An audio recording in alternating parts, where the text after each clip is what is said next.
The subject is the story of the Sheffield safety razor industry. But I'm going to begin with an illustration of some traditional straight razors, which appeared in Joseph Smith's Explanation or Key to the Various Manufactories of Sheffield, published in 1816. This was one of the earliest and most important catalogues of Sheffield-made tools and cutlery. It's a reminder that these razors were one of the staples of the cutlery industry in Sheffield. Razor making had become a distinctive part of the Sheffield trade during the 18th century, and the 1825 Trade Directory lists some 59 manufacturers. It's thought that almost 700 people were employed in the trade at the time. The size and reputation of the Sheffield razor trade would continue to grow through the 19th century, and few of those involved in Smith's time could have imagined that within 100 years their famed razors would be facing obsolescence. In fact, the search for an alternative to the straight razor had already started and would go through many stages. New ideas emerged from Britain, Europe and America. And I want to start by looking at some of the new products which came from Sheffield manufacturers. But first, what is a safety razor? This is a simple definition: a razor with a protective feature between the blade and the skin designed to reduce the danger of injury. The first Sheffield razor to incorporate such a safety feature was probably advertised by this Leeds jeweller in 1799. The Pacific razor, that's Pacific meaning a soothing appearance or effect, is described as follows. They are constructed upon a principle entirely new and are calculated to render the practice of shaving perfectly safe, easy and pleasant, being so secured by means of a silver guard that even gentlemen of the most delicate nerves may shave without the least danger of cutting. The razor was made by William Harwood & Co., who had premises at the corner of Howard Street and Arundel Street at the end of the 18th century. During the 19th century, Sheffield firms designed new safety razors, or perhaps more likely copied and adapted other ideas. The next slide shows some of the razors which were available. In 1890, Lockwood Brothers, one of Sheffield's leading cutlery and tool firms, patented a variation on the guard razor, which you can see here at the top left.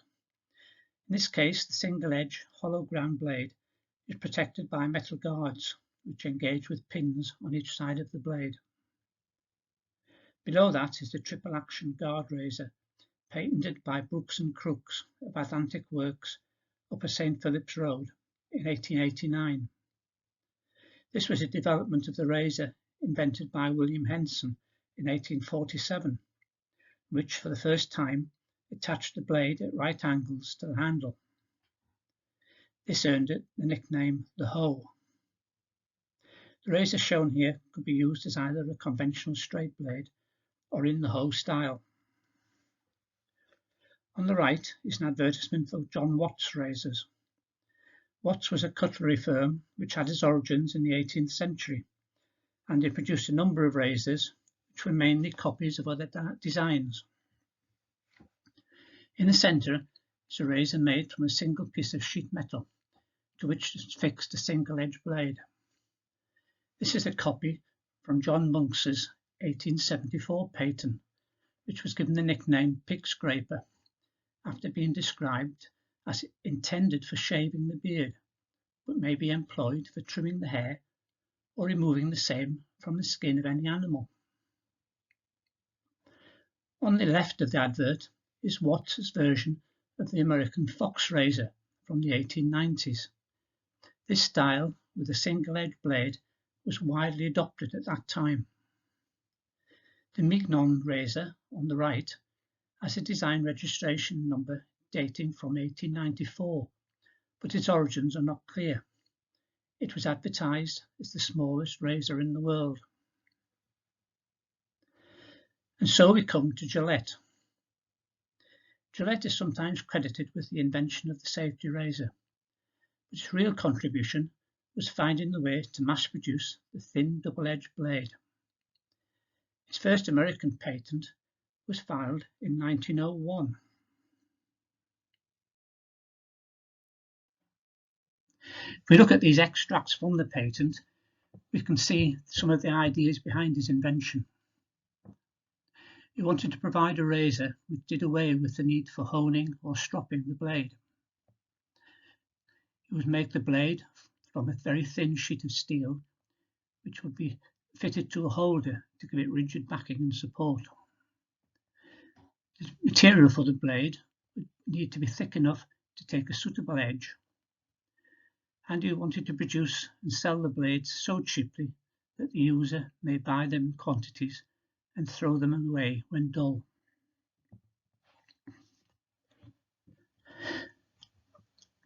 The new razors were soon launched in Britain, and adverts such as this highlighted the razor's convenience as well as its safety. Gillette opened a factory in Leicester in 1909 to meet the demand in this country. But what of the rivals? Initial success of Gillette did not mean that earlier designs would immediately disappear. John Watt continued to sell razors which used the single-edge blade, although in future they would patent a new design using a wafer blade. In the centre is Glossop's no-cut razor, which is essentially a straight razor with a fitted guard. The family firm had been founded by Thomas Glossop, a razor scale presser, and they also ran a stall in Norfolk Market where these razors were sold. This period also saw the arrival of another American company, Durham Duplex, originally founded in Jersey City by Thomas C. Durham. In 1910, they were registered in Britain and later acquired shares in W&S Butcher. In 1921, registered Wade & Butcher as a new company. Their basic design was a folding razor with a removable double-edged blade and comb guard. There were still a large number of firms in Sheffield making straight razors. Many of these were probably reluctant to recognise the threat of the new product. A.J. Hobson of Thomas Turner & Co., a former master cutler, was visiting the St. Louis World's Fair in 1904 when he first saw Gillette's new design. His reaction was reported in the local newspapers. After reporting on the razor he'd seen in the exhibition, his conclusions were, "I'm afraid that there would be a limited market for such a razor here," but they were going quickly at the exhibition. Some of Sheffield's larger cutlery manufacturers did try to respond to the new threat to their business, but others were slow to react.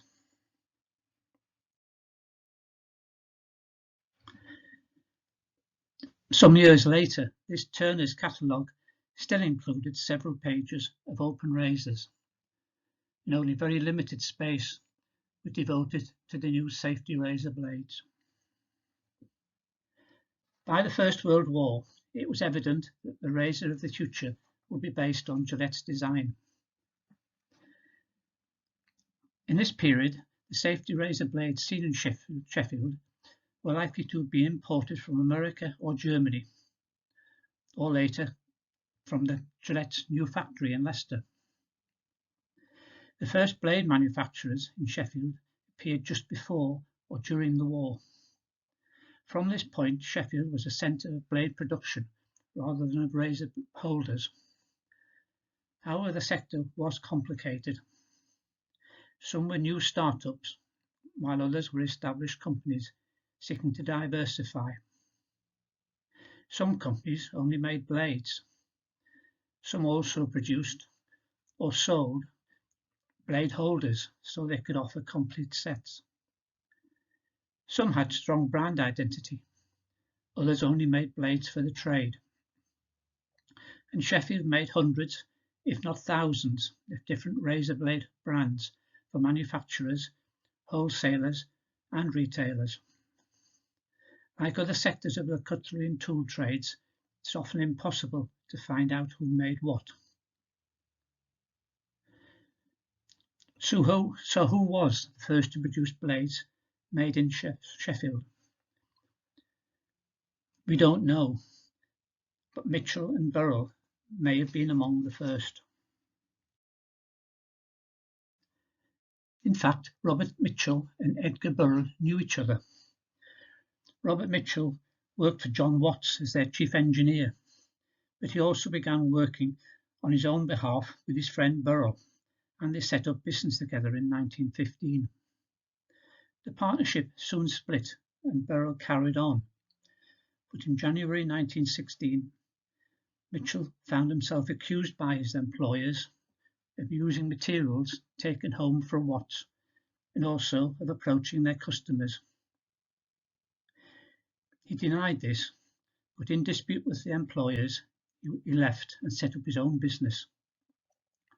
He also made an unsuccessful claim for undisputed dismissal, having claimed £6 10 shillings for 2 weeks' wages.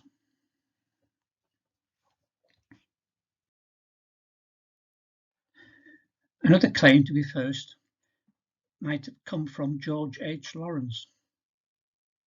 He was apprenticed as a razor grinder, and according to his biography, in 1913, at the age of 25, he started his own business, making way for safety blades. In 1922, he moved to Eyre Street and then to Brunswick Road, before finally reaching Laurel Works, Nursery Street in 1932. By now, they were using the Laurel trademark and had adopted the slogan "Laurel Blades for Hardy Beards." They were one of the few companies making ladies' razors, really a miniature version of their Laurel blades, seen here in comparison with a 50p piece. Judging from the number of sets which appear on eBay, this must have been a very popular product. By the late 1930s, Lawrence's were producing nearly 1 million blades a week, with up to 150 different brand names. Their best customers was Woolworths, and every Wednesday they dispatched 1,000 gross, 144,000 blades.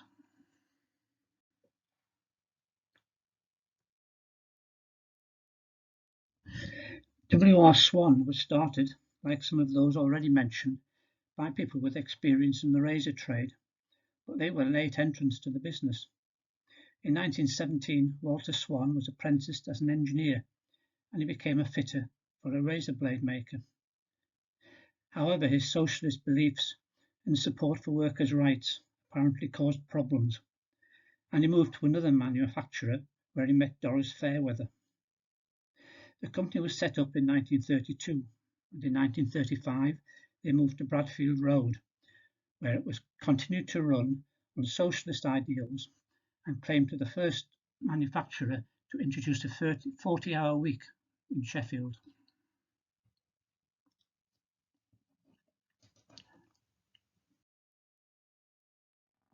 Like John Watt, John and William Wragg was an established firm being founded in 1831 and described as razor, scissor and penknife manufacturers. The founder's grandson, the third William Wragg, joined the firm in 1897 and assumed control after the death of his father in 1907. They relocated to Nursery Works, Eldon Street, and in 1926 production of safety razor blades began. The fourth generation Wragg, William Gordon Marriott Wragg, joined the firm as a boy and eventually succeeded his father. In 1999, probably prompted by Ken Hawley, he wrote down some memories of working in the factory, and these give a valuable insight into conditions at the time. I think it's worth reading a few paragraphs from these memoirs. I've discovered few photographs of the works, so while I'm reading the extract, I leave these images on the screen. The two pictures on the left are from swans and probably date from the 1930s. The picture on the right is from Thomas Ward and is It seems to be a little later, possibly the 1950s or even the 1960s. My father, William Ragg, through his company, the Rotax Razor Company, started experiments in razor blade making in 1926, following the demise of the open razor. The first hardened and tempered 3-hole blanks were imported by Rotax from Sandvik of Sweden and from Germany. The imported blanks enabled trials to take place on grinding machines being specially made by Snow & Co. of Sheffield. These were small machines with their own direct-driven motors and for the period quite modern. The grinding wheel was 1 inch wide by about 4 inches in diameter. They were purchased from F. Morsbach & Co. of Solingen and eventually from Stacey, the artisan wheel Healy. The machine was very simple. The wheel rotated on a sliding spindle, which enabled the girl, sitting down, to traverse across the length of one facet of each blade, there and back. The blank was held in a jig, so this had to be released 4 times. She traversed this with a handle, using the right hand, and used her left to move the blank. One operator produced about 2,500 ground blades per 9-hour day, which meant 20,000 traverses. It may appear complicated, but the girls were very nimble. There were 12 of these machines, but usually only 10 were operating at one time. To prevent burning or softening of the fine edges during grinding, mains water was fed to each machine, and then, via a settling tank outside, put back in the corporation drain. This would not be very popular today. Each blade after grinding was put on a peg in soluble oil to prevent rust. The method of grinding remained unchanged until 1932-33, and probably something like it was used by other Sheffield manufacturers.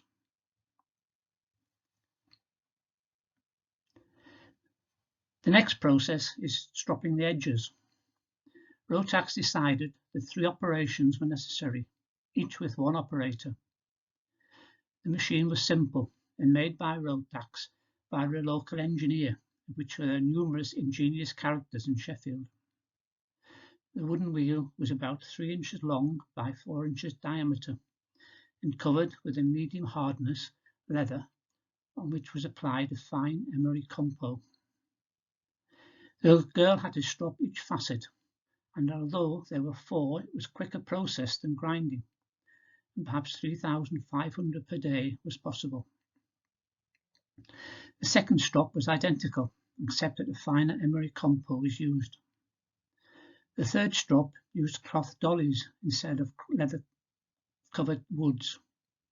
These 3 stroppings were to wear the roughness of the grinding and finish with a very fine smooth edge, but still sharp, and this was achieved reasonably well. Many other systems were tried, such as steel wheels for fine stropping, also leather belts, but the original methods described were the most successful and persisted until 1932-33. For the grinding and stropping, 30 to 35 girls were employed, producing, say, 120,000 blades in the week. The average age would be about 18. All the packing was by hand, and each blade had to be placed in a glassine or grease-proof tissue, then in a single wrapper, and 6 or 12 of these in a printed carton. The printed box nicely held 1 gross, that's 12 packets of 12 or 24 packets of 6. 15 to 20 girls were employed in the packing. It was quite remarkable how quick they were with their fingers.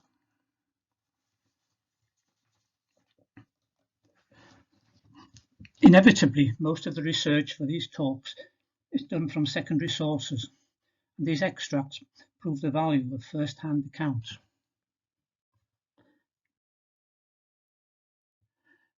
The next company, Dominion Steel Corporation, was very different. It was registered in 1927 and the owners had no knowledge or experience of the industry. They recruited a local toolmaker to set up a factory in Fleet Works, Queen's Road. Through several changes in management, it went on to become one of the largest producers of blades for the trade, as well as the biggest British supplier of ready hardened blanks, and also a producer of cold rolled blade strip. It was said that they produced so many brands it was difficult to know which was their own. One special razor blade produced by Dominion during the Second World War was magnetised, and when suspended in a glass of water it could be used as a compass for escape purposes.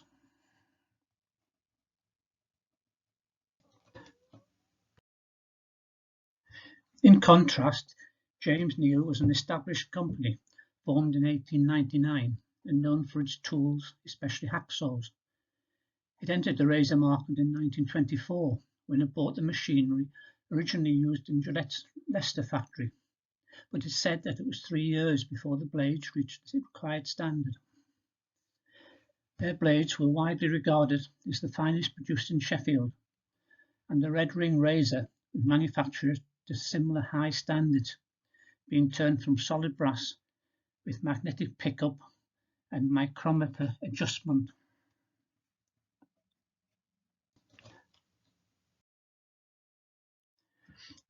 Darwin's is one of the more remarkable stories. It's also the story of Paul Richard Kuhnrich, who was born in Germany in 1871 and came to Sheffield at the age of 17. In 1889, he joined the firm Marsh Brothers, where he was a highly successful salesman, but he left in 1904 after a dispute. His first solo venture failed, but he soon founded Darwin and Milner, which became a holding company for a number of steel firms. He became involved in the development of tool steels, and one alloy, marketed as cobalt chrome, would prove to be suitable for the manufacture of wafer blades. In 1926, he founded Darwin's Limited, with headquarters at Fitzwilliam Works, the former Simplex Works. His declared aim was to take on Gillette. It was reported that he had a workforce of 1,400, mainly girls, and the initial aim was to manufacture 500,000 blades a day. It was claimed that the blades would be stainless and rustless and would last 3 times as long as Gillette. The project didn't go to plan.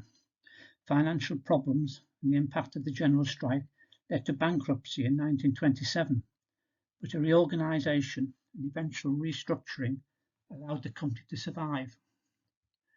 Production problems caused further difficulties. Having effectively lost control of the company, Kuhnrich resigned in 1931. Facing financial and personal problems, he committed suicide in April 1932.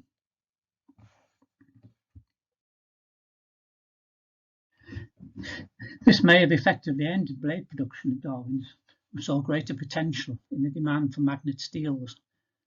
However, they did retain a presence in the trade.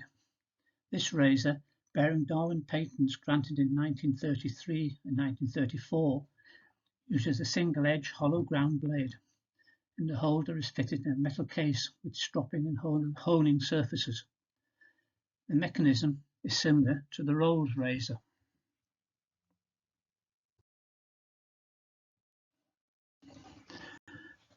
Thomas Ward and Sons was founded in Warrington in 1925, and they moved to Sheffield to occupy the former Chaucer Works at the corner of Countess Road and Clough Road, which they renamed Wardonia Works.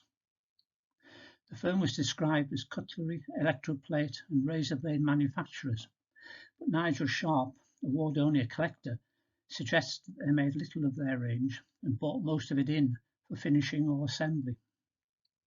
They made many different boxed razor sets, including this very typical 1930s ivory plastic one.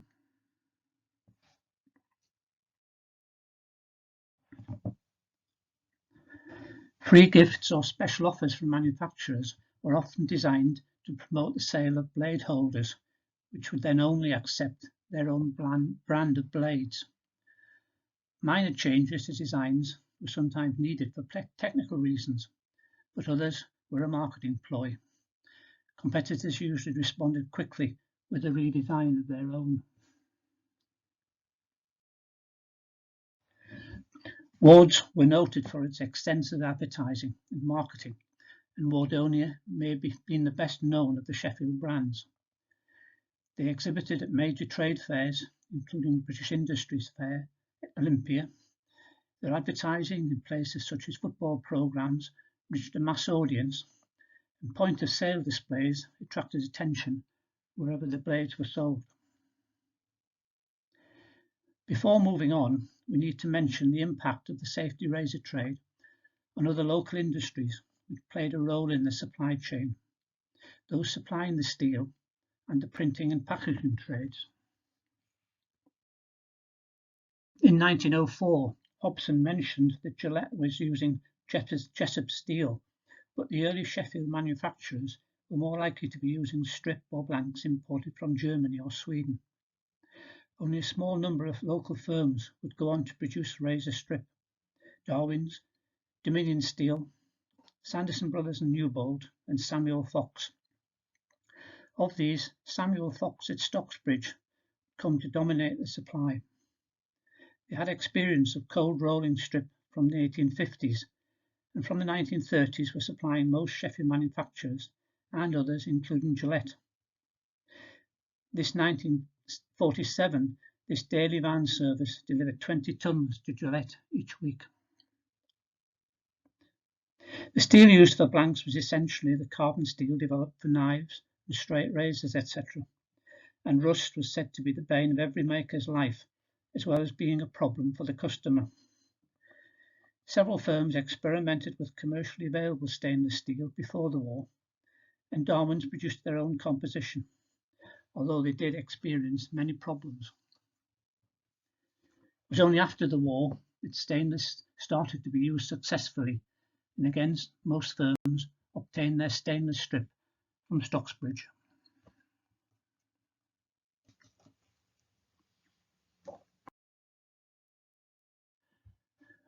For a small, low-cost product, the packaging of razor blades is relatively complex. The inner waxed or greaseproof paper protects the blade from damage and corrosion, and also prevents accidental injury. The outer paper wrapper advertises the brand, important in a very competitive business. Blades were then packed in cartons of say 5, and an outer carton for perhaps gross. The largest local supplier and beneficiary of this business was the packaging firm Greenup and Thompson. The 1930s marked the high point of the Sheffield safety razor industry. By the time of the war, some of the smaller firms had already closed, and the war had a direct impact on others. Neil's razor blade shop was hit by an incendiary bomb, and production never resumed. At Lawrence's, George Lawrence himself was killed while visiting the works in 1940. Laurel Works was rebuilt in 1948, and for a time the supply of both Eclipse and Lawrence blades was maintained through government controls by Gillette and Suplex of Morecambe. For a time after the war, trade was still buoyant, but from this point the Sheffield manufacturers would suffer a slow decline.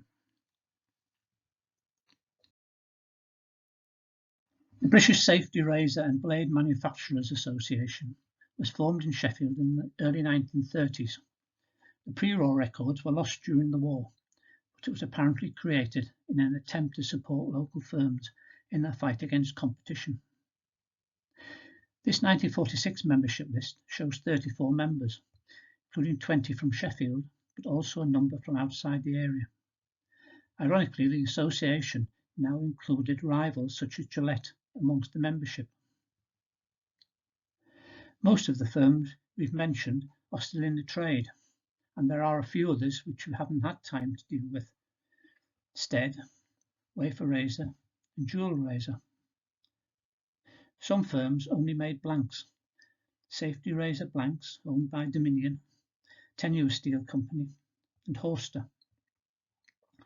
There are also one or two of the larger cutlery firms who had responded to the changing market conditions: Harrison Fisher, George Ibbotson, and Thomas Turner.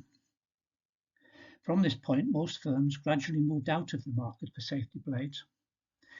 Some had other product lines to sustain their business: Neil's, Darwin's, and John Watt's. But some had more specialist firms looked to diversification. From the late 1930s, a number began to manufacture scalpel blades, craft knives, and other cutting blades. Rags began making surgical blades on redundant grinding and stopping machines in the late 1930s. After becoming Grant & Rag through the takeover of William Grant, the company would eventually become the present-day Grant & Medical, still supplying surgical blades amongst its medical products. Swan had entered the trade late in 1932, but also left early. They experienced demand for surgical blades during the war and ended razor blade manufacture in the 1950s, eventually becoming the successful Swan Moulton company of today. Lawrence's continued to produce razor blades, becoming one of the last manufacturers, but they relied increasingly on surgical and modelling blades until their closure in 1973. Dominion also continued to produce blades through the 1950s, but switched to industrial cutting blades in the 1960s and seem to have closed in the 1970s. Durham Duplex continued to produce blades, but also eventually specialised in industrial blades and still trades. It's worth mentioning one other firm at this point.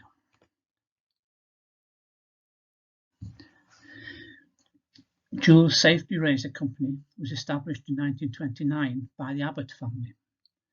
They only made blades, mainly on behalf of other companies.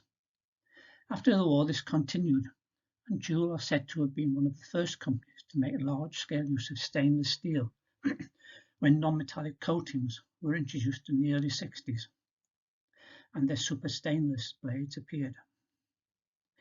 Jewel eventually moved away from razor blades to concentrate on industrial blades, and it became part of the Swan Moulton Group in 2003. One of the last survivors of the razor blade trade was Thomas Ward. We may never know which firm was the last to make blades, but the auction of the contents of Wardonia Works in 1984 seems somewhat symbolic of the end of the industry.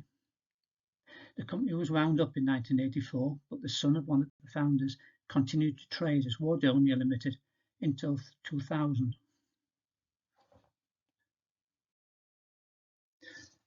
So what went wrong?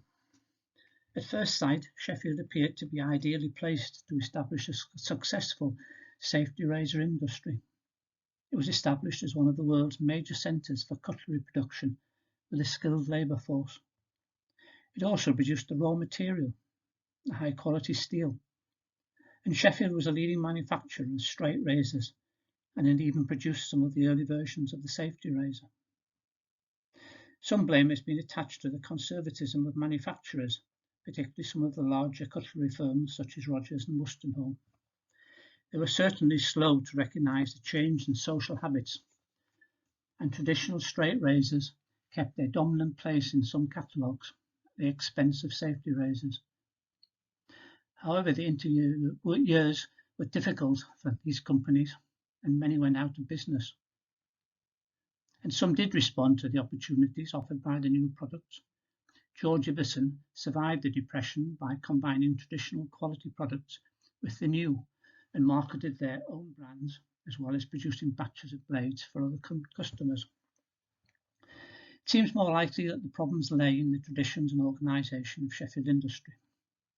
Gillette's success was based on the mass production of a single product, the wafer blade, which was designed to be thrown away when it was needed to be replaced.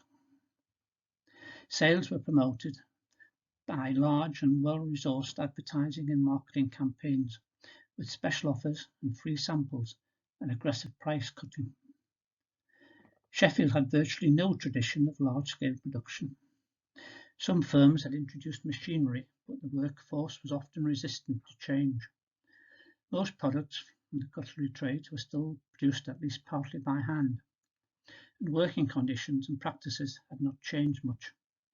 Productivity lagged behind competitors. This contrasted with the report of a delegation visited Solingen in 1914, which found widespread acceptance of any change which was made to increase output. And firms still produced a huge number of different patterns. Turner's centenary publication, Handicrafts That Survive, published in 1902, reported that the average number of pocket knife patterns kept in stock or to order would be between 2,000 and 3,000. And the idea of a disposable product was alien to Sheffield. Products were made to last. Quality had been the key word. The Neil Eclipse razor was recognised as the best made product in Sheffield, but not surprisingly, it was not profitable. It was later described as a hobby for the owner. And Sheffield took quality of its products for granted, and sometimes saw little need for marketing or advertising.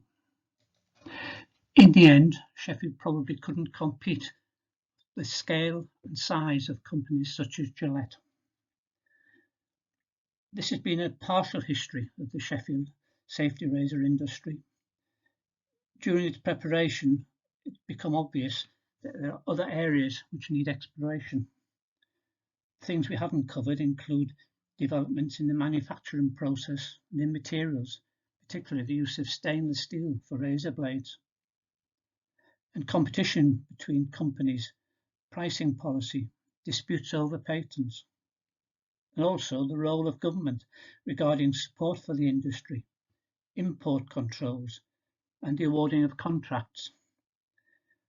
But I hope it's cast some light on perhaps an industry which has been neglected in the past. And for those of people who are old enough to have used some of these razors, it's probably a little bit of nostalgia as well. Thank you.